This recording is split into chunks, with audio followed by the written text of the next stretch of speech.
Shrimad Bhagavatam class 268. നമ്മളിന്ന് നോക്കുന്ന സ്കന്ധം 10 രണ്ടാമത്തെ ഭാഗത്തിലെ 66-ാമത്തെ അധ്യായമാണ്. ഇത് പൗഡ്രകവധമാണ്. ഈ കഥയിലൂടെ വേറെ ചില ആശയങ്ങളാണ് പ്രചരിപ്പിക്കാൻ നോക്കുന്നത്. അപ്പോൾ അതിലൊരു ആശയമാണ് നമുക്ക് നോക്കേണ്ടത്. ഒരു കഥ പറയുകയാണ്, അതിലൂടെ ഒരാശയം എന്താണെന്ന് നമുക്ക് നോക്കാം. ഒന്നില് ശ്രീശുകൻ പറയുകയാണ്, ശ്രീ ബലരാമൻ ഇപ്പോൾ എവിടെയാണ്? നന്ദഗോകുലത്തിലേക്ക് പോയിരിക്കുകയാണ്. അപ്പം ആ പോയ സമയത്ത് അതിമൂഢനായ കരുഷദേശനാഥനായ പൗണ്ഡ്രകൻ, അപ്പം വേറൊരു ദേശത്തിൻ്റെ നാഥൻ ആയ പൗണ്ഡ്രകൻ, അപ്പം കൃഷ്ണനല്ലേ എവിടെയുള്ളൂ. ആ സമയത്താണ് അദ്ദേഹം ഒരു പ്രസ്താവന അടിക്കുകയാണ്. എന്താണ് പ്രസ്താവന? വാസുദേവൻ ഞാനാണ്. ഈ പൗണ്ഡ്രകൻ എന്ന് പറഞ്ഞ കക്ഷി ഒരു സ്ഥലത്തെ രാജാവാണ്. അദ്ദേഹം സ്വയം അങ്ങ് ഡിക്ലെയർ ചെയ്യുകയാണ്, ഞാനാണ് വാസുദേവൻ. ഞാനാണ് വാസുദേവൻ എന്ന് പറഞ്ഞാൽ വാസുദേവൻ ആരാണ്? ശ്രീകൃഷ്ണനാണ്. ശ്രീകൃഷ്ണൻ ആരാണ്? ശ്രീഹരിയാണ്. അല്ലേ ചുരുക്കി പറഞ്ഞാൽ ഇതെല്ലാം ആരാണ്? ഈശ്വരനാണ്, ബ്രഹ്മമാണ്. അപ്പോൾ ഒരു രാജ്യത്തിലെ തലവൻ എന്ന് പറയുകയാണ്, ഞാനാണ് ഈശ്വരൻ.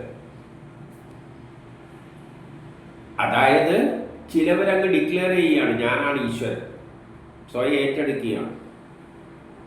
അപ്പം നമ്മുടെ നാട്ടിലെ ചുറ്റും കാണാം കുറേ ഈശ്വരന്മാരെ സ്വയം അങ്ങ് പ്രഖ്യാപിക്കും, ഞാനാണ് ഈശ്വരൻ. ഈശ്വരൻ ജനിച്ചിട്ടില്ല, ജനിക്കുന്നുമില്ല. ഇതെല്ലൊരു സങ്കല്പമാണ്. കഥയിലൊരു കഥാപാത്രമായിട്ട് പറയുകയാണ്. യഥാർത്ഥ ഈശ്വരനാണ് രൂപവും ഭാവവും ഇല്ലാത്ത നിർഗുണമായമാണ് ഈശ്വരൻ. അപ്പം അതിന് പകരം ചിലവർ കയറിയിട്ട് എന്ത് പറയും? ഞാനാണ് ഈശ്വരൻ. അപ്പോൾ വാസുദേവൻ ഞാനാകുന്നു എന്നറിയിച്ചുകൊണ്ട്, എന്നിട്ട് അത് ആരെ അറിയിക്കുകയാണ്? ശ്രീകൃഷ്ണൻ ഒരു ദൂതനെ അയക്കുകയാണ്. ഞാനാണ് ഈശ്വരൻ, നീ ഈശ്വരനായിട്ടൊന്നും വേണ്ട, ഞാനാണ് ഈശ്വരൻ എന്ന് പറഞ്ഞുകൊണ്ട് അന്ന് ദൂതനെ കൃഷ്ണന്റെ നേരെ അയക്കുകയാണ്. ഇതിന് വലിയ അർത്ഥമുണ്ട്. ഉദാഹരണമായിട്ട് ചിലവർ കയറിയിട്ട് അങ്ങ് പ്രഖ്യാപിക്കും, അങ്ങ് മുകളിലുള്ള ചിലവർ സ്വയം അങ്ങ് ഡിക്ലെയർ ചെയ്യും, ഞാനാണ് ഈശ്വരൻ. ചില രാജാക്കന്മാർ, പണ്ട് കാലത്തെ രാജാക്കന്മാരെല്ലാം കൺകണ്ട ദൈവം ഈശ്വരനാണെന്നെല്ലാം പറഞ്ഞു നടന്നിട്ടുണ്ട്. ഇക്കാലത്തും ഞാനാണ് ഈശ്വരൻ എന്നെല്ലാം പറയുന്നതാണ് ഈ ആൾദൈവങ്ങൾ. അത് മാത്രമല്ല, ചില മതങ്ങൾ പറയുന്നത് എന്താണ്? ഈ മതം ഉണ്ടായതിൻ്റെ അടിസ്ഥാനത്തിൽ തന്നെ അടിസ്ഥാനം എന്ത് തന്നെയാണ്? ഞങ്ങളുടെ ദൈവമാണ് ഈശ്വരൻ എന്ന് പറഞ്ഞുകൊണ്ടാണ് ഗ്രന്ഥം വരിക. ഇത് ബാക്കിയുള്ളൊന്നും ഈശ്വരനല്ല, നമ്മളാണ് ശരിയായ ഈശ്വരൻ, നിങ്ങളെയൊന്നും ഈശ്വരനല്ല, അല്ല എന്തുവാണ്. ഇങ്ങനെയാണ് മതങ്ങൾ പരസ്പരം തമ്മിൽ തല്ലുന്നത്. യഥാർത്ഥത്തിൽ ഈശ്വരൻ എത്രയേ ഉള്ളൂ? നിർഗുണമായ ഒരു ബ്രഹ്മം. അതാണ് ഈ പ്രപഞ്ചം മുഴുവനായിട്ട് മാറിയെന്ന് വേദം പറയുന്നത്. അല്ലാതെ അതിന് ആരും വ്യത്യാസമില്ല, ഭേദഭാവങ്ങൾ ഒന്നും തന്നെ ഇല്ല എന്നുള്ള സമീപനമാണ് വേദം പോകുന്നത്. അങ്ങനെയുള്ള ഈശ്വരൻ്റെ സ്ഥാനത്ത് ചിലവർ കയറിയിട്ട് ഞാനാണ്, നീയല്ല എന്നും പറഞ്ഞുകൊണ്ട് വരികയാണ്. അതാണ് കൃഷ്ണൻ്റെ നേരെ പറയുന്നത്. എന്താണ്? ദൂതനെ പറഞ്ഞയച്ചു. 2 പറയുകയാണ്, ലോകരക്ഷിതാവും ഭഗവാനുമായ വാസുദേവനായി അങ്ങു തന്നെയാണ്, താങ്കൾ തന്നെയാണ് എന്ന് ചിലർ സ്തുതിക്കുന്നത് കേട്ടിട്ട്. അപ്പം ഇതെന്തുകൊണ്ടാണ് ഇദ്ദേഹം ഇത് പറയാൻ കാരണം എന്ന് വെച്ച് കഴിഞ്ഞാൽ, ചിലവർ അദ്ദേഹത്തെ അങ്ങ് തന്നെയാണ് ഈശ്വരൻ എന്ന് പറഞ്ഞുകൊണ്ട് സ്തുതിക്കും. അത് നമുക്കറിയാലോ. ഇപ്പം ചില ദൈവങ്ങളുടെ ഞാൻ ദൈവമാണെന്ന് പറഞ്ഞു കഴിഞ്ഞാൽ പിന്നാലെ കൂടാൻ കുറേ ആൾക്കാരുണ്ടാവും. ആൾക്കാർ പിന്നെ തൊഴലും കാല് പിടിക്കലും എന്തെല്ലാമാണ് ചെയ്യാന്നൊന്നും പറയാൻ പറ്റില്ല. ആ ജനങ്ങൾ അദ്ദേഹം ആദ്യം സ്വയം ഈശ്വരനാണെന്നൊന്നും പറയില്ല, ഞാൻ ഈശ്വരൻ്റെ ആളാണ്, മറ്റേയാണ് എന്നെല്ലാം പറഞ്ഞുകൊണ്ടാണ്, ഒരു ദിവ്യത്വം എല്ലാം കൊണ്ടാണ് ആദ്യം ഇറങ്ങുക. അപ്പം ഇതിൽ കുറേ ആൾക്കാർ വീഴും. വീട്ടുകാർ പോയി കഴിഞ്ഞാൽ പിന്നെ ഭഗവാനെ എന്നെ രക്ഷിക്കണേ എന്ന് പറഞ്ഞുകൊണ്ട് ഇവന്മാരുടെ അടുത്താണ് പറയുക. അപ്പോൾ അവർക്കൊരു ഉഷാറായി, എന്നെ കുറേ പേര് ദൈവമായി അംഗീകരിച്ചു, എന്നാൽ പിന്നെ കിടക്കട്ട്, ഞാൻ ദൈവം തന്നെയാണെന്ന്. പിന്നെ ഈ കൊറോണയെല്ലാം വരുമ്പോഴാണ് എന്ത് ചെയ്യുന്നത്, എന്നേരം ഊരിക്കളിയേ ഞാൻ ദൈവം എന്നൊന്നും പറഞ്ഞിട്ടൊന്നുമില്ല, ഞാൻ ആത്മീയ ഗുരുവാണെന്ന് അന്നേരം മാറ്റി പറയും. കാരണം അല്ലെങ്കിൽ കൊറോണ വരുമ്പോൾ ദൈവത്തിനെയല്ല എല്ലാവരെയും കയറി പിടിക്കുമല്ലോ, അപ്പം കുറേ റെസ്ട്രിക്ഷൻ എല്ലാം വേണമല്ലോ. അപ്പോൾ ദൈവമല്ല എന്ന വാക്കും കൊണ്ട് വരും. എല്ലാത്തപ്പോൾ ദൈവം നാട്ടുകാർ പറയും, അങ്ങേരും അങ്ങ് ഡിക്ലെയർ ചെയ്യും.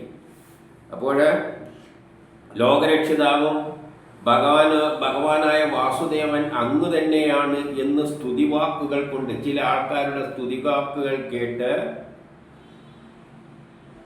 ചില മൂഢജനങ്ങളാണ് ഇങ്ങനെ സ്തുതിക്കുക.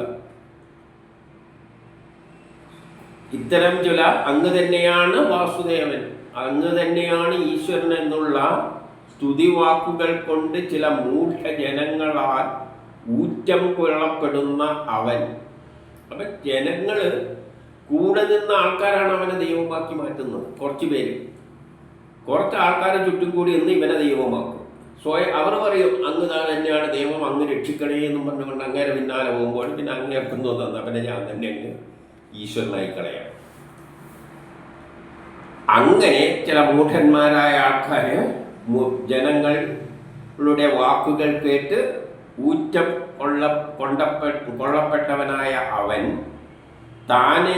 താൻ തന്നെ വിഷ്ണു ഭവാൻ എന്ന നാട്യത്തിൽ, അപ്പം അവൻ സ്വയം തീരുമാനിക്കുക തന്നെയാണ്, ഞാൻ തന്നെയാണ് അപ്പോൾ വിഷ്ണു ഭഗവാൻ, ഏത് ശ്രീഹരി എല്ലാ നിർഗുണമായ ബ്രഹ്മൻ ഞാൻ തന്നെയാണെന്ന് സ്വയം അങ്ങ് കരുതുന്നു. എന്നിട്ട് 3 ബുദ്ധി ഉറക്കാത്ത കുട്ടി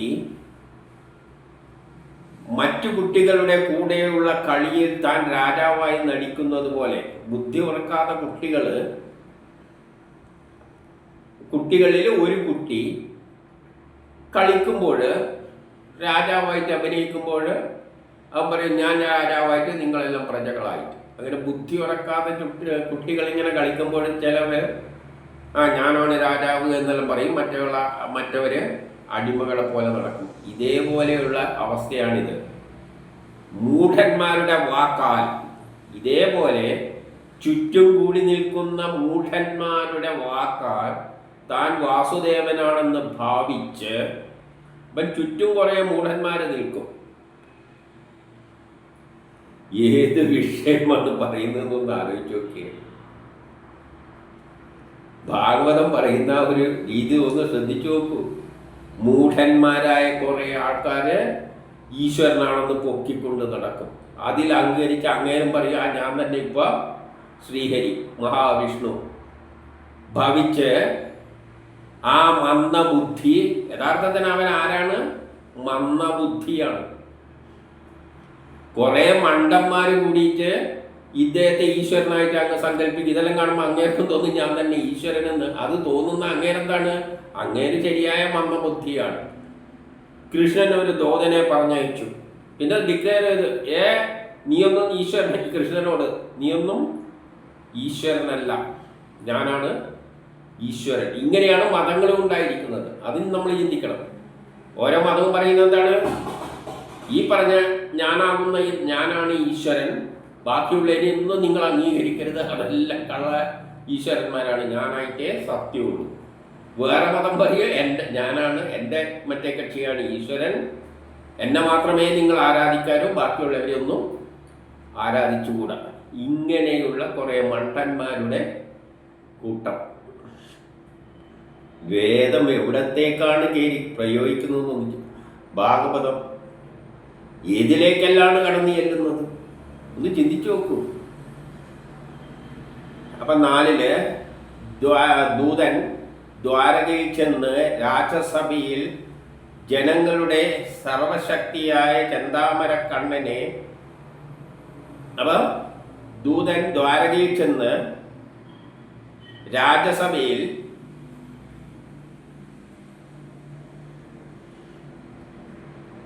ഈ കൃഷ്ണന്റെ ഇടയ്ക്കുള്ള കൃഷ്ണൻ അവിടെ ഇരിക്കുകയാണ്. ചെന്താമരക്കണ്ണനെ പാണ്ഡുരാജാവിൻ്റെ സന്ദേശം പറഞ്ഞു കേൾപ്പിച്ചു. അപ്പൊ അവിടെ രാജസഭയിൽ ഇദ്ദേഹം ദൂതനായിട്ട് അയച്ചതാണല്ലോ, ഇദ്ദേഹം രാജസഭയിൽ പോയി. അപ്പം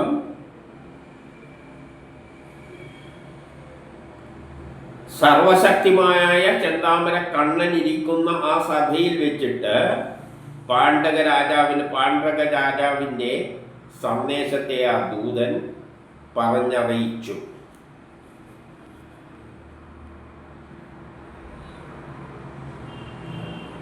എന്താണ് ആ സന്ദേശം?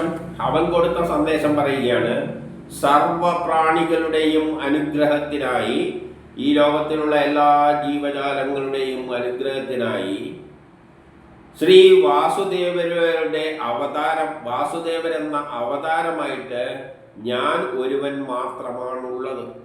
ആ ദൂതൻ പറയുകയാണ്. ഇവൻ പറഞ്ഞു വിട്ട കാര്യം എന്താണ് പറഞ്ഞിരിക്കുന്നത്?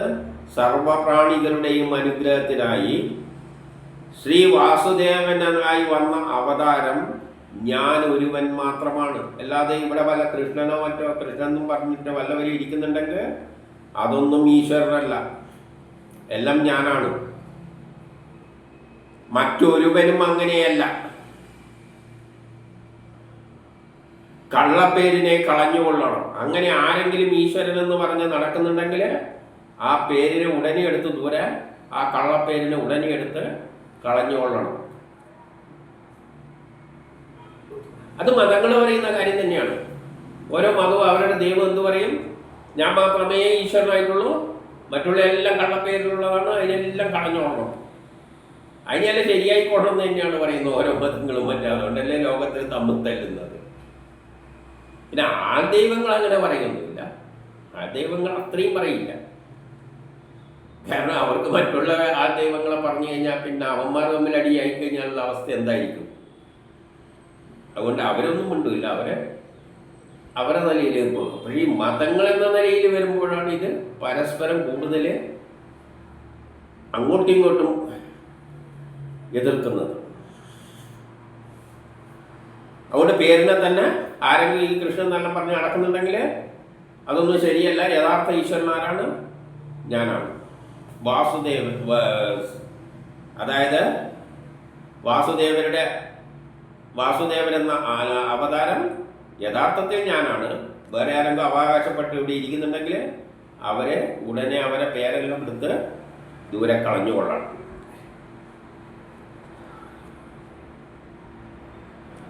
എന്നിട്ട് പറയാണ്: എടോ യാദവോ, ഏതെല്ലാം ചിഹ്നങ്ങളെ ദോഷണം ചെയ്തുകൊണ്ട് നീ ചുമന്നു നടക്കുന്നുണ്ടോ, നീ എന്തെല്ലാം വേഷങ്ങൾ കെട്ടിയിട്ട് ചിഹ്നങ്ങളായിട്ട്, രാജാവിൻ്റെ ചിഹ്നങ്ങളെല്ലാം ഉണ്ടാവില്ല.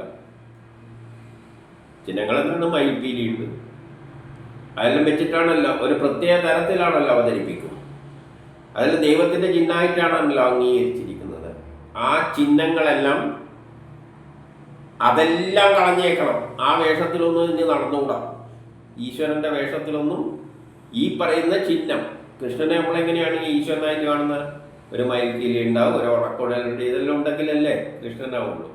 അപ്പം അങ്ങനെ കൃഷ്ണനാണെന്ന് ഈശ്വരനാണെന്ന് തോന്നിപ്പിക്കുന്ന ഒരു രൂപത്തിൽ വന്നിട്ടുണ്ടല്ലോ, ആ രൂപങ്ങളെയെല്ലാം ചിഹ്നങ്ങളെയെല്ലാം എടുത്ത് കളഞ്ഞുകൊള്ളണം. എന്നിട്ട് അന്നെ ശരണം പ്രാപിക്കണം. എന്നിട്ട് എന്ത് വേണം? നേരെ ഇങ്ങോട്ട് വരും, എന്നിട്ട് അന്നെ ശരണം പ്രാപിക്കുക. അത് തന്നെയാണ് എല്ലാ മതങ്ങളും പറയുന്നത്. അത് തന്നെയല്ലേ? അതെല്ലാം കളഞ്ഞു കേട്ടിട്ട് എന്നിലേക്ക് വന്ന് ശരണം പ്രാപിക്കുക, നിനക്ക് മോക്ഷം കിട്ടും.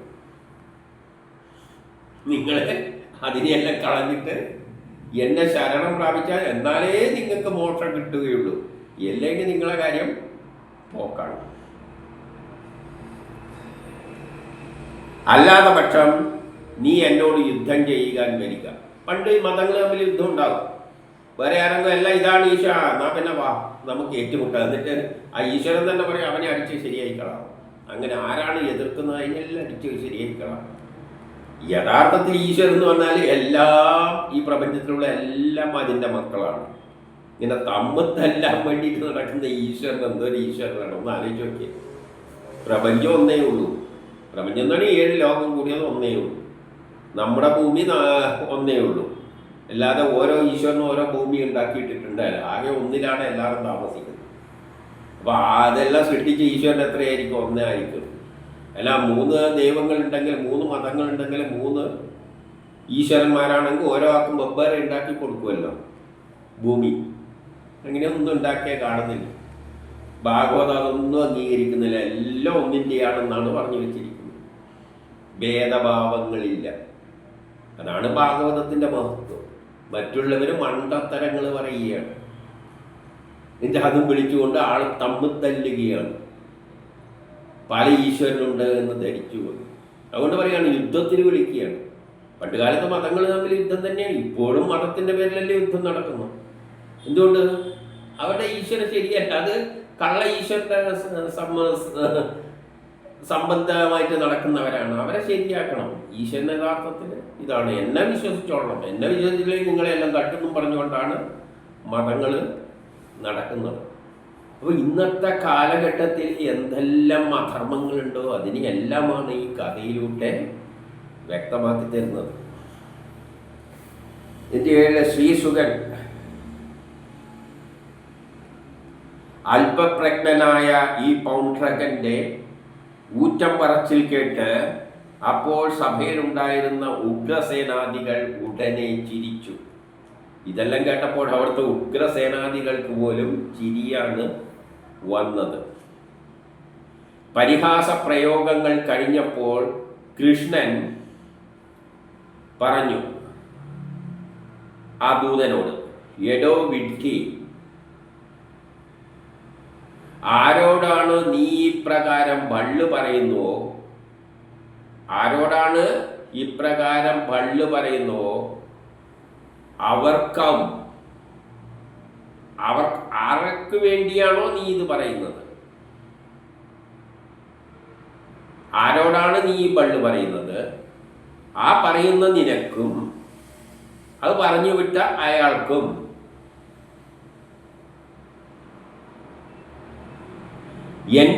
ഞാൻ ഈ ചക്രഗതാദികളായ എല്ലാ ചിഹ്നങ്ങളും അവർക്കായി കൈവിട്ടുകൊള്ളാം. കൃഷ്ണൻ പറഞ്ഞ കാര്യം ഇതാണ്. നീ എൻ്റെ ചിഹ്നങ്ങളെല്ലാം കൈവിടണം എന്നല്ലേ പറഞ്ഞിട്ടുള്ളത്. നീയല്ല, നീ ദൂതൻ. ആർക്ക് വേണ്ടിയാണ് പറഞ്ഞിരിക്കുന്നത്? പൗണ്ഡ്രകന് വേണ്ടിയിട്ട്. അതുകൊണ്ട് അവർക്കായിട്ട് ഞാൻ ഇത് നമ്മുടെ ചിഹ്നം എല്ലാം അങ്ങോട്ടേക്ക് വിട്ടു തന്നേക്കാന്ന്, അതായത് സുദർശന ചക്ര അടക്കം അങ്ങോട്ട് വിട്ടു തന്നേക്കാന്ന്, നിങ്ങൾ പിടിച്ചോ, എൻ്റെ ചിഹ്നങ്ങൾ കൈവിട്ടുകൊള്ളാം. അറിവ് കെട്ടവനെ 9 പറയുകയാണ്. അപ്പം ഇതെല്ലാം അറിവ് കെട്ടവരാണ്, വിഡ്ഢികളാണ് എന്നാണ് ഇവിടെ കൃഷ്ണൻ പറയുന്നത്. അറിവ് കെട്ടവരെ യാതൊരു വായ കൊണ്ട് ഈ വിധം പുലമ്പിയോ. അപ്പം നീ ഏതൊരു വായ കൊണ്ടാണ് ഈ പുലഭ്യം പറഞ്ഞത്? ആ വായ മൂടിയിട്ട് കഴുകന്മാരാലും മറ്റും ചുറ്റപ്പെട്ട് എന്നാൽ വധിക്കപ്പെട്ട് നീ ശയിക്കുന്നതാണ്. നീ ഏതൊരു വായ കൊണ്ടാണ് എന്നോട് പറഞ്ഞിരിക്കുന്നത്? അത് ആ വായ നീ മൂടിക്കെട്ടിയിട്ട് മരിച്ചു കിടക്കുമ്പോൾ ചുറ്റും എന്തുണ്ടാവും? കഴുകന്മാര് ചുറ്റപ്പെട്ട് കിടക്കും നിന്റെ. അങ്ങനെ നീ കിടക്കുന്നതാണ്. അപ്പോൾ ചെന്നായ്ക്കൾക്ക് ശരണമായി നീ ഭവിക്കും. നിന്റെ ശരീരം ചെന്നായ്ക്കൾ തിന്നു തീർക്കുന്ന അവസ്ഥയിലേക്ക് എത്തും. നിന്റെ നാശം സംഭവിക്കാൻ പോവുകയാണെന്ന്. അപ്പോൾ 10 പൗണ്ഡ്രന്റെ ദൂതൻ ഈ വിധമുള്ള ആക്ഷേപവാക്കുകളെ തൻ്റെ പ്രഭുവിനെ അടുത്ത് ചെന്നിട്ട് അദ്ദേഹത്തെ തൊഴുതതിന് ശേഷം ശ്രീകൃഷ്ണൻ പറഞ്ഞ ഇത്തരം കാര്യങ്ങളെല്ലാം അദ്ദേഹം പറയുവാനായിക്കൊണ്ട് പറഞ്ഞുകൊടുത്തു. കൃഷ്ണൻ പറഞ്ഞ വാക്കുകളെല്ലാം എന്തെല്ലാമാണോ പറഞ്ഞത് അതെല്ലാം ദൂതൻ അവിടെ കൊണ്ടുകൊടുത്തു. പിന്നെ എന്ത് ചെയ്തു? ശ്രീകൃഷ്ണൻ നേരെ തേരിലേറിയിട്ട് കാശിയിലേക്കാണ് പോയത്. അപ്പം ദൂതൻ അവിടെ പോയിട്ട് എല്ലാം പറഞ്ഞു കൊടുത്തു. കൃഷ്ണൻ എന്ത് ചെയ്തു? ഇതും പറഞ്ഞിട്ട് നേരെ ദൂതനെ ഒന്നും ചെയ്യില്ലല്ലോ. ദൂതനെ പറഞ്ഞു വിട്ടിട്ട് കൃഷ്ണൻ നേരെ കാശിയിലേക്ക് പോയി. കാശി എന്ന് പറയുന്നത് ഇദ്ദേഹത്തിൻ്റെ സുഹൃത്തിൻ്റെ രാജ്യമാണ്. 11 പൗണ്ഡ്രകൻ ഭഗവാന്റെ ഉദ്യമത്തെ അറിഞ്ഞ് അവിടെ പോയി ദൂതനിത് പറഞ്ഞു കൊടുത്തപ്പോൾ ഭഗവാന് എന്താണ് ലക്ഷ്യമിടുന്നത്, അദ്ദേഹം ഭഗവാൻ എന്താണ് ചെയ്യാൻ പോകുന്നത് എന്ന് മനസ്സിലായി. ഉദ്യമത്തെ അറിഞ്ഞ് 2 അക്ഷയണി പടയുമായിട്ട് പുരത്തിൽ നിന്നും ഇറങ്ങി. അദ്ദേഹം നേരെ പുരത്തിൽ നിന്ന് എവിടത്തേക്കായിരിക്കും പോവുക? കാശി രാജാവിൻ്റെ അടുത്തേക്കാണല്ലോ പോയിരിക്കുന്നത്, അവിടത്തേക്ക് പോയിരിക്കും. 12, 13, 14 അവൻ്റെ ബന്ധുവായ കാശി രാജാവും, അപ്പോൾ അവൻ്റെ കൂട്ടുകാരനാണ് കാശി രാജാവ്. അപ്പം കാശി രാജാവും എന്ത് ചെയ്തു? 3 അക്ഷയണി പടയുമായി അവനെ അനുഗമിച്ചു. ശംഖം, ചക്രം, ഗദ, കൗസ്തുഭരസ്തം, വനമാല,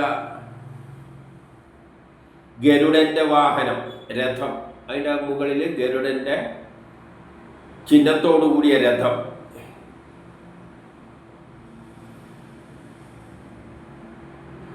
എന്നിട്ട് ആ രഥത്തിലിരിക്കുന്ന ശ്രീകൃഷ്ണനായന്റെ രൂപം ധരിച്ചിരിക്കുന്ന പൗണ്ഡ്രനെ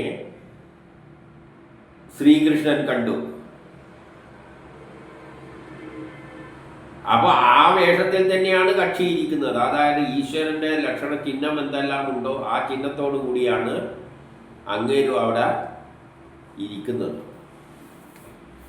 ആ ഇരിക്കുന്നതിന് ആ ചിഹ്നം ഉണ്ടാവും. ആ ഈശ്വരന്റെ ചിഹ്നം എന്തെല്ലാം? തൃശ്ശൂലം ഉണ്ടെങ്കിൽ ഇപ്പം നമ്മൾ തൃശ്ശൂലാണെന്ന് വെച്ചോളൂ ദൈവം. ആരെങ്കിലും ഈശ്വരനായിട്ട് അഭിനയിക്കുകയാണെങ്കിൽ ആ കൈമലെന്തുണ്ടാവും? ആ തൃശ്ശൂലം ഉണ്ടാവും, കഴുത്തിൽ റബ്ബറിൻ്റെ പാമ്പെല്ലാം ഉണ്ടാവും.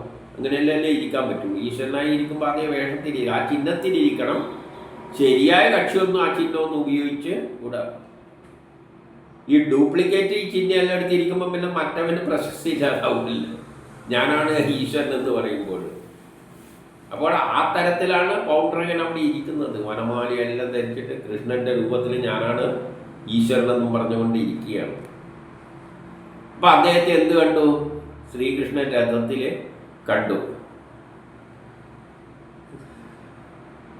തൻ്റെ വേഷം ധരിച്ച നടനെ പോലെ നിൽക്കുന്ന അവനെ കണ്ട് കൃഷ്ണൻ പൊട്ടിച്ചിരിച്ചു. അപ്പം തൻ്റെ വേഷവും ധരിച്ചിട്ട് നടിച്ചാൽ അയാൾ പിന്നെ ആരാണ്? ഒരു നടനാണ്. യഥാർത്ഥത്തിൽ അവനൊരു നടനാണ്. കൃഷ്ണനായിട്ട് വേഷം കെട്ടിയിരിക്കുകയാണ്. അങ്ങനെയുള്ള പൗണ്ഡ്രനെ കണ്ടിട്ട് കൃഷ്ണൻ എന്ത് ചെയ്തു? പൊട്ടിച്ചിരിക്കുകയാണ് തോന്നുന്നത്. കണ്ടപ്പോൾ അങ്ങേർക്ക് ചിരിയാണ് വന്നത്.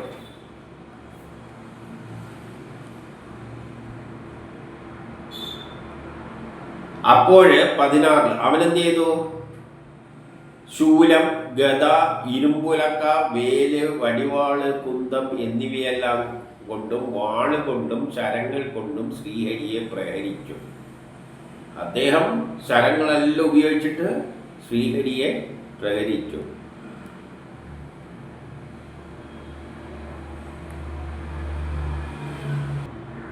ഇതിന്റെ 17 ശ്രീകൃഷ്ണൻ പിന്നെ എന്ത് ചെയ്തു എന്ന് വെച്ചാൽ പൗണ്ഡ്ര രാജാവിൻ്റെയും കാശി രാജാവിൻ്റെ സേനകളെയെല്ലാം പ്രളയകാലത്തെ അഗ്നി പോലെ, പ്രളയം നടക്കുമ്പോൾ അഗ്നിയാണ് എല്ലാത്തിനെയും, ഭൂമി അടക്കം പ്രളയം നടക്കുമ്പോൾ ഭൂമി അടക്കം കത്തി ഇല്ലാതാകും. അപ്പം അഗ്നിയാണ് അപ്പം അവിടുത്തെ വില്ലൻ. ഭൂമിയെ അടക്കം കത്തി ഇല്ലാതാക്കി കളയും ആ ചൂടിൽ.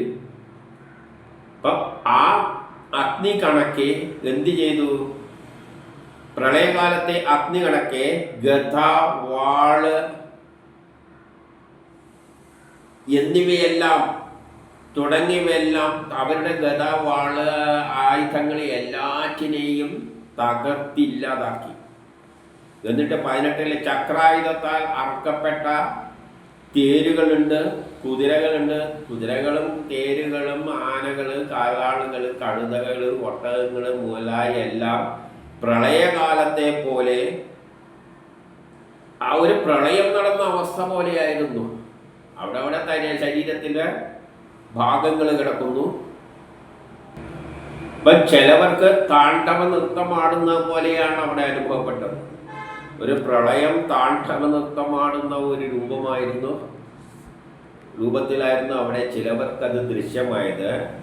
ഉൾക്കരുത്തുള്ളവർക്ക്, നല്ല മനക്കരുത്തുള്ളവർക്ക് അത് ആഹ്ലാദകരമായും ഭവിച്ചു. കാരണം ഈ അധർമ്മികളെയെല്ലാം ഇല്ലാതാക്കുമ്പോൾ കുറേ നല്ല ആൾക്കാർക്ക്, അതാണ് ഉൾക്കരുത്തുള്ളവർക്ക് അത് വലിയ ആഹ്ലാദവും ഉണ്ടാക്കി.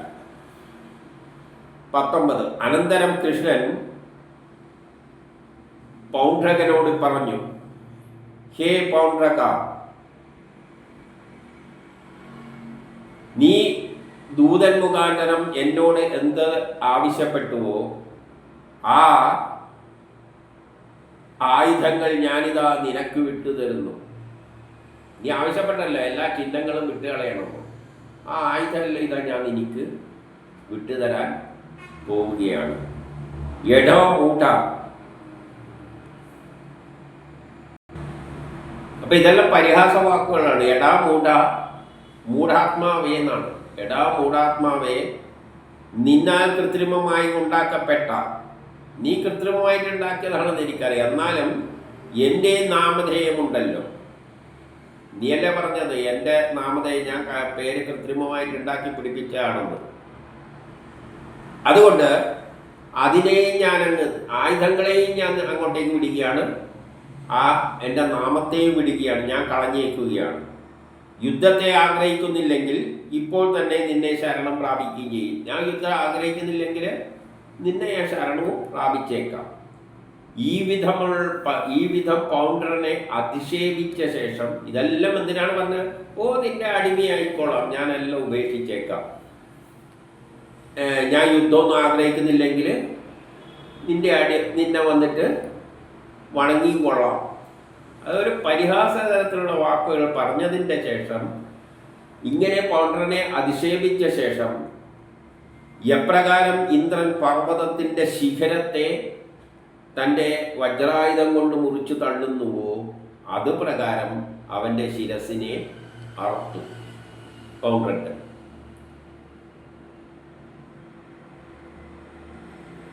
അപ്രകാരം തന്നെ കാശരാജാവിൻ്റെ ശിരസിനെയും വേർപെടുത്തി, ഏതുപോലെ വായു താമരമൊട്ടിനെ അടർത്തി പൊട്ടിച്ച് ദൂരെ കളയുന്നത് പോലെ.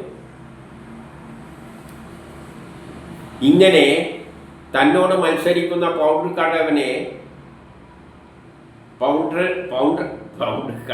പൗണ്ഡ്രനെയും ചങ്ങാതിയെയും, അതായത് കാശിരാജാവിനെയും കൊന്ന ശേഷം സിദ്ധന്മാരും പിന്നെ ചാണൂരന്മാരും എല്ലാം പാടിപ്പുകഴ്ത്തപ്പെട്ട നിലയിൽ അദ്ദേഹം എന്ത് ചെയ്തു? ദ്വാരകയിലേക്ക് തിരിച്ച് പോയി. ഇതൊരു നിസ്സാര കാര്യമാണ്. മനുഷ്യരെ ആ ദൈവങ്ങളായിട്ട് വരുകയാണെങ്കിൽ ഇന്നല്ലെങ്കിൽ നാളെ അവരെ ഒരു കാലത്ത് അവരെ കാര്യം പോവുകയും തന്നെ ഈ, അല്ലെങ്കിൽ ഈശ്വരനായി നടക്കുന്ന ഇത്തരത്തിൽ വിഭാഗീയ ചിന്തകളുള്ള മതങ്ങള് വേദം പറയുന്നത് എന്താണ്? മതങ്ങളെല്ലാം ഈ ഈശ്വരൻ ഒന്നേ ഉള്ളൂ. ഓരോ നാട്ടുകാരും ഭാഷയിൽ അനുസരിച്ച് അവിടുത്തെ അവരുടെ ഗുരുക്കന്മാരെ അവരുടെ ഭാഷയിൽ പറഞ്ഞു കൊടുക്കും. ആ വ്യത്യാസമേ ഉള്ളൂ. ഭാഷ മാറുമ്പോൾ ഈശ്വരൻ എന്നുള്ള വാക്കിന് പകരം ഗോഡ് എന്നോ വേറെ എന്തെങ്കിലും പേര് പറയും എന്നേ ഉള്ളൂ. അല്ല, എല്ലാം സംഗതി ഒന്ന് തന്നെ. അപ്പോൾ ഉപ്പ് എന്ന് പറയുമ്പോൾ നമ്മൾ ഉപ്പ് എന്ന് പറയും, ഇംഗ്ലീഷുകാർ സോൾട്ട് എന്ന് പറയും, സയൻസ് പഠിച്ചവർ അടുത്ത് സോഡിയം ക്ലോറൈഡ് എന്ന് പറയും. എല്ലാ സംഗതി എന്ത് തന്നെയാണ്? ഒന്ന് തന്നെയാണ്. ഒരു ഈശ്വരൻ ഒന്നേ ഉള്ളൂ എന്നാണ് വേദങ്ങൾ പറയുന്നത്. പക്ഷെ മതങ്ങൾ പറയുന്നത് അതല്ല, എൻ്റെ ഈശ്വരൻ എന്നാണ് ശരി, നിൻ്റെ ഈശ്വരൻ തെറ്റ്. അതെല്ലാം ഇന്നല്ലെങ്കിൽ നാളെ അതെല്ലാം എടുത്ത് ദൂരെ കളയുക തന്നെ ചെയ്യും. മതങ്ങളെല്ലാം ഇല്ലാതെയാകും. എൻ്റെ അവസാനം എന്തേ ഉള്ളൂ? എല്ലാം ഒരു ഈശ്വരൻ്റെ ഒരു കുടുംബമായിട്ട് മാറും. ലോകം മുഴുവൻ. അതിൽ ജാതി ഉണ്ടാവില്ല, മതങ്ങളിലുണ്ടാവില്ല. എപ്പോഴ്? മൂന്നാം ലോകമഹായുദ്ധത്തിന് ശേഷം, അല്ലെങ്കിൽ മഹാഭാരത യുദ്ധത്തിന് ശേഷം.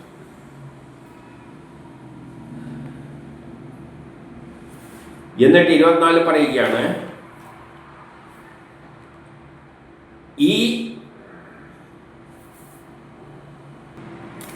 ഈ പൗണ്ഡ്രകൻ എല്ലാ നേരവും ഭഗവാനെ ധ്യാനിക്കുകയാൽ അറ്റുപോയ സമസ്ത കർമ്മബന്ധങ്ങളോടും കൂടിയവനായി, അതായത് അവന് മോക്ഷം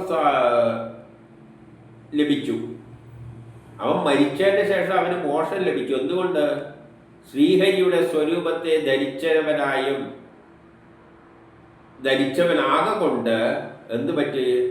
അവന് ബ്രഹ്മസാക്ഷാത്കാരം ഭവിച്ചു. യഥാർത്ഥത്തിൽ അവൻ വേദത്തിന്റെ അടിസ്ഥാനത്തിൽ ചിന്തിക്കുകയാണ്. അവരാരാണ്? ഈശ്വരൻ തന്നെയില്ല. അവൻ പറഞ്ഞതെന്താ തെറ്റ്? ഇപ്പം ഞാനിപ്പോൾ ഈശ്വരനാണെന്ന് പറഞ്ഞു കഴിഞ്ഞാൽ വേദം പറയുന്നത് അത് തന്നെയാണ്. എല്ലാവരും ഈശ്വരന്മാർ തന്നെയാണ്. വേദം പറയുന്നതിനൊരർത്ഥമുണ്ട്. എല്ലാവരും ഈശ്വരന്മാരാണ്. കാണുന്നതിലെല്ലാം ബ്രഹ്മത്തെ ദർശിക്കണം, ഈശ്വരനെ ദർശിക്കണം. ഞാൻ ഈശ്വരനാണെങ്കിൽ എൻ്റെ മുമ്പിൽ നിൽക്കുന്ന ശത്രു ഈശ്വരനാണ്, പട്ടിയും പൂച്ചയല്ല ഈശ്വരനാണ്, ഹിന്ദു മുസ്ലിം ക്രിസ്ത്യൻ എല്ലാം ഈശ്വരനാണ്. ഭേദഭാവമില്ല. അതാണ് ശരിയായ ഈശ്വരൻ. അല്ലാതെ പൗണ്ഡ്രകനും പറഞ്ഞത് തന്നെയാണ്. പൗണ്ഡ്രകനും എന്ത് തന്നെയാണ്? ഈശ്വരൻ തന്നെയാണ്. എന്താ തെറ്റ്? വേദം പറയുന്നത് തന്നെയല്ലേ. എല്ലാവരും ഈശ്വരനാണെങ്കിൽ പൗണ്ഡ്രകനും പറഞ്ഞ സത്യം തന്നെയല്ലേ, ഈശ്വരൻ തന്നെയാണ്. പക്ഷെ അദ്ദേഹത്തിൻ്റെ വീക്ഷണത്തിൽ ആ ഈശ്വരനേ ഉള്ളൂ, കൃഷ്ണൻ എന്ന ഈശ്വരൻ ഇല്ല. അത് തട്ടിപ്പാണ്. ഇപ്പം മതങ്ങൾ പറയുന്നത് എൻ്റെ ഈശ്വരനാണ് ഈശ്വരൻ എന്ന് പറഞ്ഞു കഴിഞ്ഞാൽ ശരി തന്നെയാണ്. എല്ലാം ഈശ്വരനാണെങ്കിൽ മതങ്ങൾ, ഓരോ മതവും പറയുന്ന അവരുടെ ദൈവം ഈശ്വരൻ തന്നെയാണ്. പക്ഷേ എന്താ വ്യത്യാസം? മറ്റേ ഈശ്വരൻ ഈശ്വരനല്ല എന്ന് പറയുന്നതാണ് തെറ്റ്. വേദം പറയുന്നത് എല്ലാം ഈശ്വരനാണ്, ഭേദഭാവം കാണാൻ പാടില്ല. അപ്പോൾ ഒരു മതം എൻ്റെ ഈശ്വരൻ ഈശ്വരനാണെന്ന് പറയുകയാണ്, അതേ ഈശ്വരൻ തന്നെയാണ് മറ്റുള്ള മതങ്ങളിലും ഉള്ളത്. പക്ഷേ ഭാഷയുടെ വ്യത്യാസം കൊണ്ടും ദേശത്തിൻ്റെ കാലത്തിൻ്റെ വ്യത്യാസം കൊണ്ടും അവര് ഗുരുനാഥന്മാരെ അവിടുത്തെ ജനങ്ങൾക്ക് വ്യാഖ്യാനിച്ചു കൊടുക്കുന്നതിൽ വ്യത്യസ്തത തോന്നുന്നു. അത്രയേ ഉള്ളൂ. ഉപ്പ് എന്ന് ഭാരതത്തിലുള്ളവർ ഉപ്പ് എന്ന് പറയും, നമ്മൾ ഉപ്പ് എന്ന് പറയുമ്പോൾ ഇംഗ്ലീഷുകാർ സോൾട്ട് എന്ന് പറയുന്നു. ആ വ്യത്യാസമേ ഉള്ളൂ. അല്ലാതെ നമ്മൾ എൻ്റെ ഉപ്പാണ് ശരിയായ ഉപ്പ്, സോൾട്ട് എന്നത് പറയുന്നത് ശരിയല്ലാതെ കള്ളത്തരാന്നെല്ലാം പറയുന്നത് നമ്മളെ അജ്ഞത, മണ്ടത്തരം. അപ്പോൾ പൗണ്ഡ്രകൻ ചെയ്തത് തെറ്റൊന്നുമല്ല, അദ്ദേഹം ഈശ്വരൻ തന്നെയാണ്. അപ്പൊ ഈശ്വരനായിട്ട് ചേർന്നുകൊണ്ട് തന്നെയാണ് അദ്ദേഹം നിൽക്കുന്നത്. വേദങ്ങൾ നമ്മൾ ഈശ്വരനാണെന്ന് പഠിപ്പിച്ചിട്ടും നമുക്ക് ആ ചിന്താഗതി ഉണ്ടാകുന്നില്ല. ഞാൻ ഈശ്വരനാണെന്ന ചിന്താഗതി നമുക്ക് ഉണ്ടാകുന്നില്ല. പക്ഷേ അവനെ സംബന്ധിച്ചിടത്തോളം അവനെപ്പോഴും ഞാൻ ഈശ്വരനാണെന്ന് വിചാരിച്ചുകൊണ്ട് അടയ്ക്കണം. അത് സത്യവുമാണ്. അതുകൊണ്ട് അവന് മരിച്ചു കഴിഞ്ഞപ്പം പെട്ടെന്ന് ബ്രഹ്മസാക്ഷാത്കാരം നേടി. എന്തുകൊണ്ട്? അവൻ ഈശ്വരനായിട്ട് തന്നെ ധരിച്ചു നടക്കുകയാണ്. അവൻ ഈശ്വരൻ തന്നെയാണ്. പക്ഷെ അവന് എന്ത് പറ്റിയില്ല? ഈ കാണുന്നതെല്ലാം ഈശ്വരനായിട്ട് അവൻ്റെ മാത്രമേ ഈശ്വരനായിട്ട് കണ്ടുള്ളൂ. കൃഷ്ണനോട് പറഞ്ഞു നീ ഈശ്വരനൊന്നും അല്ല എന്ന് പറഞ്ഞു. അപ്പൊ എന്തുണ്ട്? ദ്വയഭാവം, ഭേദഭാവം ഉണ്ടായി. അപ്പൊ ഭേദഭാവം ഉള്ളത് കൊണ്ടാണ്, ആ ഭേദഭാവം ഉണ്ടെങ്കിൽ ഈശ്വരനായി. ഇപ്പം ഞാൻ ഈശ്വരനാണെന്ന് പറയുകയാണെങ്കിൽ ആ നിമിഷം മുതൽ ഈ കാണുന്നതെല്ലാം ഈശ്വരനാണെന്ന് സങ്കല്പിക്കേണ്ട ഒരു മനസ്ഥിതി ഉണ്ടാകും. ഇല്ലാത്തിടത്തോളം ഞാൻ ഈശ്വരനാണ് നീ ഈശ്വരനല്ല എന്ന് പറയുകയാണെങ്കിൽ ഇത് കളി, സ്വാർത്ഥതയ്ക്ക് വേണ്ടിയിട്ടുള്ള മിസ്യൂസാണ്. അതുകൊണ്ടാണ് അവനെ അടിച്ചില്ലാതാക്കിയത്. മരിച്ചു കഴിഞ്ഞാൽ പിന്നെ എന്ത് തന്നെയാണ്? അദ്ദേഹം ഈശ്വരനായി ധരിച്ചത് കൊണ്ട് ഈശ്വരൻ്റെ എപ്പോഴും ആ ഈശ്വര സങ്കല്പത്തിലാണ് നിൽക്കുന്നത്. അതുകൊണ്ട് പെട്ടെന്ന് ബ്രഹ്മസാക്ഷാത്കാരത്തിന് പോയി. അതുകൊണ്ട് ഈശ്വരനെ എപ്പോഴും എതിരായി നിൽക്കുന്ന അസുരന്മാർ മരിക്കുമ്പോൾ പെട്ടെന്ന് ബ്രഹ്മസാക്ഷാത്കാരത്തിന് പോകണം. പക്ഷേ വിശ്വാസികൾ ഒരിക്കലും ബ്രഹ്മത്തിൽ പോയി മരിച്ചാലും ബ്രഹ്മത്തിലേക്കില്ല. കാരണം എന്താണ്? അവർ വിശ്വസിക്കുന്നത് എന്തിനു വേണ്ടിയാണ്? അവരെ കാര്യസാധ്യത്തിന് ഓരോ കാര്യങ്ങൾ ഈശ്വരനെ കൊണ്ട് സാധിപ്പിച്ചു കൊടുക്കാനാണ് അവർ ഈശ്വരനെ വിചാരിക്കുന്നത്. അല്ലാതെ അവർക്ക് രോഗം വരണ്ടേ, ഇത് വരണ്ടേ, അവരെ കാവൽക്കാരനായിട്ട് അവനെ രക്ഷിക്കേണ്ട ഒരു കാവൽക്കാരൻ്റെ മാതിരിയാണ് ഈശ്വരനെ കണ്ടിരിക്കുന്നത്. അതുകൊണ്ട് അവർ ഈശ്വരനിൽ നിന്ന് എത്രയോ, ഈ വിശ്വാസികൾ ഈശ്വരനിൽ നിന്ന് എത്രയോ അകലെയാണ്. അതിലും നല്ലത് ഈശ്വരനെ കുറ്റം പറഞ്ഞുകൊണ്ടാണെങ്കിലും ആ ഈശ്വരനുമായിട്ട് എപ്പോഴും ഒരു ബന്ധം സ്ഥാപിക്കുന്ന അസുരന്മാരാണ് അതിനെക്കാട്ടിയും ബെറ്റർ. കാരണം അവർ ഈശ്വരനെ വെറുതെ ബുദ്ധിമുട്ടിക്കുന്നൊന്നുമില്ല. ചോദിച്ചാൽ എൻ്റെ ഈ കാര്യം ചെയ്യുക, ഇന്നത് ചെയ്യുക, ഇങ്ങനെയൊന്നും ഈശ്വരനെ ബുദ്ധിമുട്ടിക്കാൻ അവർ നടക്കുന്നില്ല. ഈശ്വരൻ ഈ ചോദിക്കുന്നത് ഇഷ്ടമല്ല എന്ന് പറഞ്ഞു വെച്ചിട്ടുണ്ട്. അപ്പോൾ ഈശ്വരൻ്റെ അടുപ്പ് ആരോടായിരിക്കും? അസുരന്മാരോടല്ലായിരിക്കും. കാരണം അവരെ ശല്യം ചെയ്യുന്നൊന്നുമില്ല. പക്ഷെ എപ്പോഴും എതിർക്കുമ്പോൾ അതുമായിട്ടൊരു ബന്ധമുണ്ട്. ആ ഈശ്വരൻ ഉണ്ടെങ്കിലല്ലേ, അങ്ങനെ ഒരു ചിന്താഗതി ഉള്ളത് കൊണ്ടല്ലേ എതിർക്കാൻ പറ്റുന്നത്. അപ്പം അവരെപ്പോഴും അവരുമായിട്ട് അടുപ്പമുള്ള അത് നിസ്വാർത്ഥമാണ്. അവർ ഒന്നും ആഗ്രഹിക്കുന്നില്ല. അതുകൊണ്ട് അവർക്കാണ് ബ്രഹ്മസാക്ഷാത്കാരം കിട്ടുക. അതുപോലെ തന്നെ ഇദ്ദേഹം ഞാൻ ഈശ്വരനാണെന്ന് പറഞ്ഞുകൊണ്ട് എപ്പോഴും ഈശ്വരനാണെന്ന് വിചാരിച്ച് നടക്കുന്നതുകൊണ്ട് മരിച്ചപ്പം ബ്രഹ്മസാക്ഷാത്കാരം കിട്ടി. ആ പോകുന്ന ഒരു ചിന്താഗതി അതെല്ലാം നമ്മൾ എന്തിനു വേണ്ടിയിട്ടാണ് ഈ പറയുന്നത്? നമ്മൾ ഈശ്വരനുമായിട്ടുള്ള ബന്ധം, ഞാൻ ഈശ്വരനാണ് എന്ന സത്യം മനസ്സിലാക്കണം. പക്ഷേ അത് മനസ്സിലാക്കുമ്പോൾ മനസ്സിലാക്കേണ്ട ഒരു കാര്യമുണ്ട്. ആ ഒരു ആത്മീയ ചിന്ത വരുമ്പോൾ ബാക്കി കാണുന്നതിലെല്ലാത്തിലും ബ്രഹ്മത്തെ ദർശിക്കണം. പിന്നെ ഹിന്ദുവില്ല, മുസ്ലിമുമില്ല, ക്രിസ്ത്യാനിയില്ല, ആണുമില്ല, പെണ്ണുമില്ല, ആർത്തമുള്ള സ്ത്രീയുമില്ല, ഒരു യുഗവും ഇല്ല. ഇനി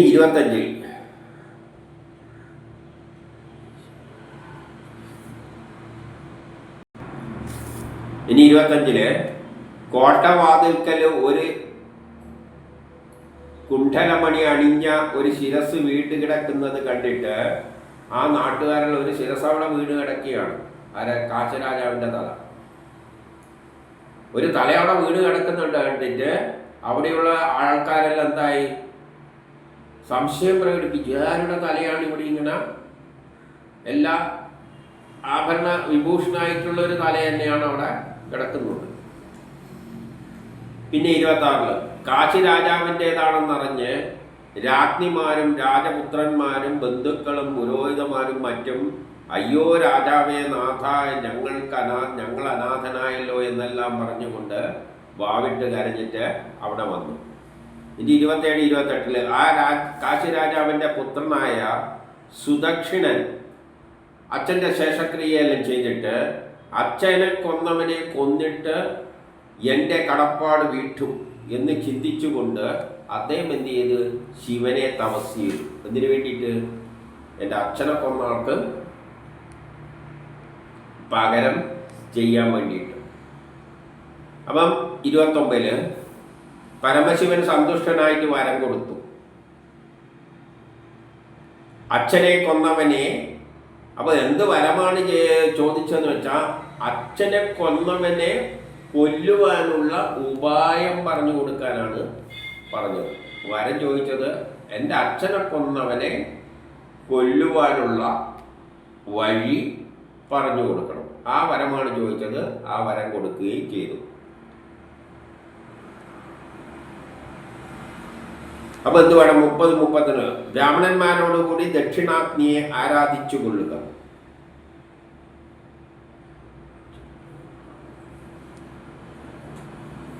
ആ അഗ്നിയെ, അപ്പം അഗ്നിയെ ശരണം പ്രാപിക്കുക. ആ അഗ്നിയെ ബ്രാഹ്മണനല്ലാത്തവരിൽ പ്രയോഗിച്ചാൽ ആഗ്രഹം സാധിക്കും. ആ അഗ്നി ഉപയോഗിച്ചുകൊണ്ട് ബ്രാഹ്മണനല്ലാത്തവരിൽ നീ അത് പ്രയോഗിച്ചാൽ ആഗ്രഹം സാധിക്കും. പിന്നെ അവൻ കൃഷ്ണനെ ഉദ്ദേശിച്ച് മനസ്സിൽ കൃഷ്ണനെ നശിപ്പിക്കുക എന്ന ലക്ഷ്യത്തോടുകൂടി ആഭിചാരം ചെയ്യുവാനായി വ്രതമെടുത്ത് ആ വിധം ആചരിച്ചു. ഇനി 32, 33 ആ തത്വപ്രകാരം അങ്ങനെ ശിവൻ പറഞ്ഞ പ്രകാരം അദ്ദേഹം പ്രവർത്തിച്ചു. അപ്പോൾ ഹോമകുണ്ഡത്തിൽ നിന്നും പഴുപ്പിച്ച ചെമ്പ് നിറത്തിലുള്ള മുടിയോട് കൂടിയ കണ്ണിൽ നിന്നും തീപ്പൊരി പാറുന്ന ദൃഷ്ടങ്ങളെല്ലാം ഉള്ള, പിന്നെ ക്രൂരമുഖത്തോടുകൂടി അതേസമയം ഉടുതുണിയൊന്നുമില്ലാത്ത ത്രിശൂലം ധരിച്ചിരിക്കുന്ന ഒരു അഗ്നിഭൂതം പുറപ്പെട്ടു. അഗ്നിക്കെന്തില്ല? വസ്ത്രമൊന്നുമില്ല. അപ്പം അഗ്നിഭൂതമാണ്. അഗ്നി എന്ന ഭൂതമാണ് വന്നത്. അതിനെന്തില്ല? വസ്ത്രം ഇല്ല. അത് 34 കരിമ്പനയുടെ പോലെയുള്ള കാലുകളാൽ ഭൂലോകത്തെ കുലുക്കിക്കൊണ്ട് ശൈവഭൂതങ്ങളാൽ ചുറ്റപ്പെട്ട് മറ്റുള്ള ഭൂതങ്ങളെല്ലാം ചുറ്റപ്പെട്ടുകൊണ്ട് ദിക്കുകളെയെല്ലാം എരിച്ചുകൊണ്ട് ദ്വാരകയിലേക്ക് കുതിച്ചു ചാടി. കൃഷ്ണന്റെ ഉള്ള സ്ഥലം ദ്വാരകയിലേക്ക് അത് ഭൂമി കുലുക്കിക്കൊണ്ടാണ് എടുത്ത് ചാടിയത്.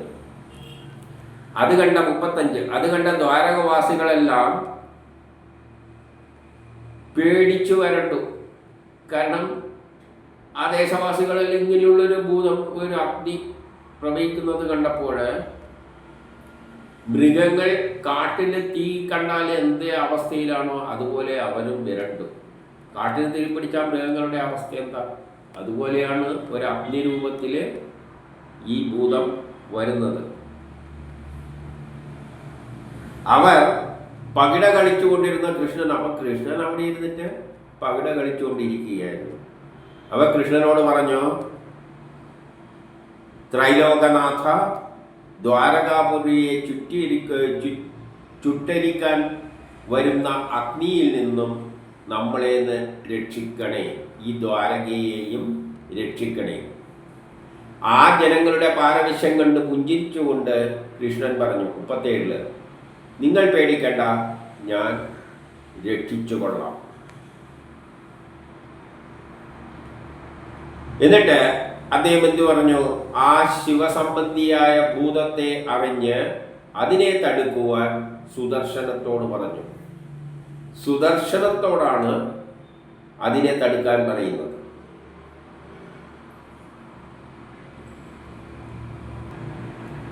അപ്പം അഗ്നിക്ക് സുദർശന ചക്രം എന്ന് പറയുന്നത് ഈ പ്രപഞ്ചത്തിന്റെ മുഴുവനുള്ള ആ പ്രപഞ്ച ചക്രമാണ്. ആ പ്രപഞ്ച ചക്രത്തിന് അഗ്നിയെ ഒന്നും ചെയ്യാൻ പറ്റില്ല. അപ്പൊ സുദർശന ചക്രം ആ ആ അഗ്നിയെ തന്നെ വിഴുങ്ങാൻ കഴിവുള്ളവനാണ്. അതുകൊണ്ട് 39 പറയാണ്, 100 കോടി സൂര്യന്മാർക്കൊത്ത തേജസ്സുള്ളതും, കോടി സൂര്യന്മാർക്കൊത്ത തേജസ്സുള്ളതാണ് സുദർശന ചക്രം. സുദർശന ചക്രം എന്ന് പറഞ്ഞാൽ ഈ പ്രപഞ്ചം മുഴുവൻ ഇരിക്കുന്ന ആ ഘടനയാണ്, പ്രപഞ്ചഘടനയാണ്. അപ്പൊ ഈ പ്രപഞ്ചത്തെ ഘടനയിലുള്ള എല്ലാ സൂര്യന്മാരും, നക്ഷത്രങ്ങൾ എന്ന് പറയുന്നത് സൂര്യനാണ്. അനേക നക്ഷത്രങ്ങളുടെ കൂട്ടമാണ് ഈ പ്രപഞ്ചം. 7 തരത്തിലാണത് അറേഞ്ച് ചെയ്തിരിക്കുന്നതെന്നെല്ലാം നമ്മൾ കണ്ടു കഴിഞ്ഞു. അപ്പോൾ അതിൽ കോടാനുകോടി നക്ഷത്രങ്ങളുണ്ട്. ആ നക്ഷത്രങ്ങളെല്ലാം സൂര്യനാണ്. അപ്പം അത്രയും സൂര്യ തേജസ്സാണ് ഈ സുദർശന ചക്രം. അപ്പോൾ കോടി സൂര്യന്മാരുടെ തേജസ്, ആകാശത്തിൽ എത്ര നക്ഷത്രങ്ങളുണ്ട്? കോടിക്കണക്കിന്. അതെല്ലാം കൂടിയതല്ലേ സുദർശന ചക്രം. പ്രളയാഗ്നി പോലെയുള്ളത്, പ്രളയ സമയം തന്നെ പ്രപഞ്ചം മുഴുവൻ കത്തിയെരിഞ്ഞിട്ട് ബ്രഹ്മത്തിൽ ലയിക്കുമ്പോഴുള്ള അവസ്ഥ, ആ പ്രപഞ്ചമാണ് ബ്രഹ്മത്തിൽ ലയിക്കുന്നത്. അതാണ് പ്രപഞ്ചാഗ്നി. അഗ്നിയിൽ ഈ അഗ്നി എന്തായിരിക്കും? നിസ്സാരമായിരിക്കും. 3 ലോകങ്ങളെയും പ്രകാശിപ്പിക്കുന്നു. ഈ 3 ലോകങ്ങളെയും പ്രകാശിപ്പിക്കുന്ന ആരാണ്? എല്ലാ സൂര്യന്മാരും കൂടിയിട്ടാണ്. ആ പ്രഭ ആയാ സുദർശന ചക്രം അഗ്നിഭൂതത്തെ എതിർത്തൊതുക്കി. ഈ അഗ്നിഭൂതം നിസ്സാര കാര്യമാണ്, അതിനെ എതിർത്തൊതുക്കി. അപ്പോൾ ആ സുദർശന ചക്രത്തിൻ്റെ ഏറ്റുമുട്ടലിൽ ആ മാരണദേവയായ ദേവതയായ അഗ്നി ഈ സുദർശന ചക്രവുമായിട്ട് ഏറ്റുമുട്ടിയപ്പോൾ ആ മാരണദേവതയായ അഗ്നി എന്തായി? പിന്തിരിഞ്ഞ് ആ ഋത്വിക്കുകളോടുകൂടി, ഈ യാഗം നടത്തിയത് ഋത്വിക്കുകളുടെ സഹായത്തോടു കൂടിയെല്ലാമാണ്. ആര്? സുദക്ഷിണൻ യാഗം നടത്തിയത്, കാശി രാജാവിൻ്റെ പുത്രൻ. അപ്പോൾ ആ യാഗം നടത്തുന്ന യാഗകുണ്ഡത്തിൽ സുദക്ഷിണനെ തന്നെ അങ്ങ് അത് നശിപ്പിച്ചു. എന്നിട്ട് പറയുകയാണ്, ആഭിചാര പ്രയോഗം നടത്തിയവർ തന്നെ അത് ഏറ്റു. മറ്റൊരാൾക്ക് വേണ്ടിയിട്ട് ദുഷിച്ച പ്രവർത്തികൾ ചെയ്യുന്നതിനാണ് ആഭിചാരം എന്ന് പറയുന്നത്. അങ്ങനെ വല്ല ആഭിചാരം ചെയ്തു കഴിഞ്ഞാൽ തിരിച്ച് അവർക്ക് തന്നെയാണ് അത് കിട്ടുക, മറ്റേ കക്ഷിക്ക് കിട്ടണമെന്നൊന്നും ഇല്ല. പ്രയോഗിക്കുന്നവനെയാണ് തിരിച്ചു കിട്ടുന്നത്. ഇത് പ്രയോഗിച്ചതാരാണ്? സുദക്ഷിണനാണ്. ആ ആഭിചാരം അവനെ തന്നെ ഇല്ലാതാക്കി. 41-42 പിന്നെ ആ സുദർശന എന്ത് ചെയ്ത് ആ കാശി രാജ്യത്തെ തന്നെ നശിപ്പിച്ചു. പിന്നെ അത് ശ്രീകൃഷ്ണന്റെ അടുത്ത് എത്തിച്ചേർന്നു ആ സുദർശന ചക്രം. എൻ്റെ 41 പറയുകയാണ്, യാതൊരാൾ ഈ കൃഷ്ണന്റെ പരാക്രമത്തെ വിവരിക്കുന്ന ചരിത്രത്തെ ചൊല്ലുകയോ കേൾക്കുകയോ എല്ലാം ചെയ്യുന്നുവോ അവരുടെ എല്ലാ പാപങ്ങളും ഇല്ലാതാകും. അപ്പം ഇവിടെ യഥാർത്ഥത്തിൽ ഈശ്വരനായിട്ട് അഭിനയിച്ച് ജീവിക്കുന്ന ലോകങ്ങൾ ആ കാലഘട്ടത്തിലുണ്ട്. കൃഷ്ണന്റെ ദ്വാരകയിൽ ജാതിയില്ല മതമില്ല ഒന്നുമില്ല. അദ്ദേഹം ആ നാട്ടിലെ ലോകത്തിൻ്റെ ഒരു ഭാഗത്ത് ജാതി മതങ്ങളൊന്നുമില്ലാത്ത ഒരു സമൂഹം ഉണ്ടാക്കി വെച്ചു. അവിടെ ജാതിക്കും മതത്തിനും ഒന്നും സ്ഥാനമില്ല. കൊളോണിയലിസത്തിന് ശേഷം രണ്ടാം ലോകമഹായുദ്ധത്തിന് ശേഷം ലോകം രണ്ടായി തിരിഞ്ഞു. ഒരു ഭാഗം ചൂതുകളിയുടെ ദേശം, മറ്റേ രാജ്യത്തിൻ്റെ കാര്യങ്ങളാണ് പറഞ്ഞത്. അവിടെ ഇങ്ങനെ ജാതി മതങ്ങളൊന്നും അവിടെ അങ്ങനെ പറഞ്ഞുകൊണ്ട് നടക്കാൻ പറ്റില്ല. പറഞ്ഞു കഴിഞ്ഞാൽ അതിൻ്റെ കാറ്റപ്പം കഴിയും. എന്നിട്ട് ആ കൃഷ്ണൻ ഇപ്പുറത്തേക്ക് വരുമ്പോൾ ഇവിടെയാണ് ആൾ ദൈവങ്ങളല്ലേ ഇരിക്കുന്നത്. ആൾ ദൈവങ്ങളും മതത്തിൻ്റെ പേരിൽ പ്രത്യേക ദൈവങ്ങൾ, ഓരോ മതത്തിനും ഓരോ ദൈവമാണ്. എന്നിട്ട് ഒരു മതം മറ്റേ ദൈവത്തിനെ എതിർക്കും. എന്നിട്ട് അവർ തമ്മിൽ അടിയാണ്. അങ്ങനെയുള്ള കാശി രാജാവിനെയാണ്, കാശിയെയാണ് അദ്ദേഹം നശിപ്പിച്ചത് എന്ന് പറഞ്ഞത്. ആൾ ദൈവങ്ങളെ അല്ലെ ഈശ്വരനായിട്ട് ചിത്രീകരിച്ചുകൊണ്ട് നടക്കുന്ന മതങ്ങളെ എല്ലാം അത് തച്ചുടച്ചു ഉടക്കുമെന്ന് തന്നെയാണ് പറയുന്നത്. അതായത് ഓരോ മതങ്ങൾക്ക് ഓരോ ഈശ്വരനാണ്. അത് നമുക്കിപ്പോൾ നോക്കിയാൽ മതി. ഓരോ മതക്കാരോട് ചോദിച്ചു നോക്കുക ഏതാ ഈശ്വരൻ, അവർ പറയും ഒരു ഈശ്വരൻ്റെ പേര് പറയും. മറ്റേതോ മറ്റേതെല്ലാം അതൊന്നും ശരിയൊന്നുമല്ല, അതെല്ലാം അജ്ഞന്മാരാണ്, ഇവരെല്ലാം നമ്മളതാണ് ശരിയായി. ഇവിടെ വന്നു കഴിഞ്ഞാൽ നിങ്ങൾ രക്ഷപ്പെടും. മറ്റവരോട് ചോദിച്ചാൽ മറ്റവർ ഇത് തന്നെ പറയും. എന്നിട്ട് അവർ തമ്മിൽ പൊരിഞ്ഞ തല്ലാണ്. ഇതാണ് ഏത് ലോകത്തുള്ളത്. ലോകത്തിൻ്റെ ഇപ്പുറത്തെ വശത്തുള്ള പ്രത്യേകതകളാണ് ഈ കാണിക്കുന്നത്. അതാണ് കൃഷ്ണൻ ഇല്ലാതാക്കുന്നത്. അത് ഏതിലൂട്ടിയാണ് ഇല്ലാക്കുന്നതെന്ന് വലിയൊരു പ്രളയമായിട്ട് ഒരു യുദ്ധം നടക്കുന്നത്. സുദർശന ചക്രം ഉപയോഗിച്ച്, കാലചക്രം ഉപയോഗിച്ച് കൊണ്ടാണ് അതില്ലാതാക്കുന്നത്. ഇപ്പോൾ തന്നെ അറിയാം, മതങ്ങൾ തമ്മിൽ തല്ലുന്നുണ്ട്. എന്നിട്ട് അവർ തമ്മിൽ തല്ലി മരിക്കുകയാണ്. ഒന്ന് ആലോചിച്ച് നോക്കൂ. ലോകത്തിൽ നിന്ന് ഏറ്റവും അധികം ഏറ്റുമുട്ടുന്നത് മതങ്ങൾ തമ്മിലാണ്. എന്നിട്ട് അവർ തമ്മിൽ തല്ലിയിട്ട് മരിക്കുകയാണ്, ഇല്ലാതാവുകയാണ്, നശിക്കുകയാണ്. യഥാർത്ഥത്തിൽ അവിടെ യുദ്ധം കൊണ്ട് നാട് ഒരുമാതിരി ദാരിദ്ര്യത്തിലെല്ലാം കയറിപ്പെടുകയാണ്.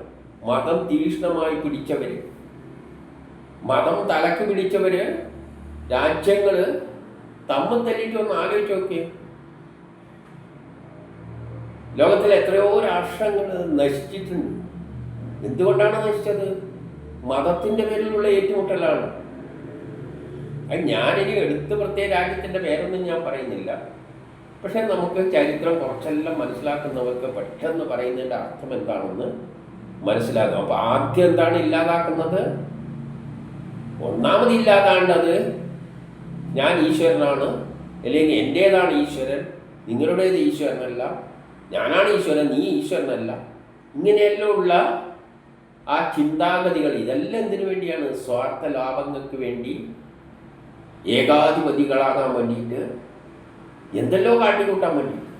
അതെല്ലാമാണ് കൃഷ്ണൻ ആദ്യം എന്ത് ചെയ്യുന്നത്. അതിലൂടെ എന്താണ് ഉണ്ടാക്കേണ്ടത്? എല്ലാവരും മനുഷ്യരാണ്, തുല്യരാണ്, എല്ലാവരും ഈശ്വരൻ്റെ മക്കളാണ്. അതിൽ ജാതിയും മതവും ഒന്നും പറഞ്ഞിട്ട് ഒരു വ്യത്യാസം ഉണ്ടാക്കാൻ പാടില്ല. അങ്ങനെയുള്ളൊരു ലോകത്തിലേക്കാണ് കൃഷ്ണൻ ലോകത്തെ കൊണ്ടുപോകുന്നത്. അവസാനം 3ാം ലോകമഹായുദ്ധത്തിലൂടെ, മഹാഭാരത യുദ്ധത്തിലൂടെ അത്തരമൊരു ലോകത്തിലേക്കാണ് കൃഷ്ണൻ ലോകത്തെ എത്തിക്കാൻ പോകുന്നത്. അത് തന്നെയാണ് വസുദേവ കുടുംബം, എല്ലാവരും ഒരു കുടുംബത്തിലെ അംഗത്തെ പോലെ.